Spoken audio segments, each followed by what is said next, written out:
আসসালামু আলাইকুম। সবাই কেমন আছেন? আশা করি ভালো আছেন।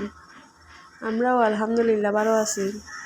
আজকে রান্না করব মাছ। এগুলো কি মাছ অবশ্য চিনি না। এখন মাছের জন্য পেঁয়াজ, কাঁচামরিচ, টমেটো কেটে নিয়েছি। এগুলা এখন তেল দিয়ে দিব। তেল দিলাম।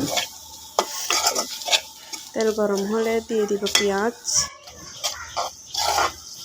পেঁয়াজ একটু কষিয়ে নিলাম। একটু লবণ মরিচ দিয়ে দিলাম, হলুদ দিয়েছিলাম পরিমাণ মতো, পানি দিয়ে নাড়াচাড়া করতেছি। কষিয়ে নিয়ে এবার কাঁচামরিচ টমেটো দিয়ে দিলাম,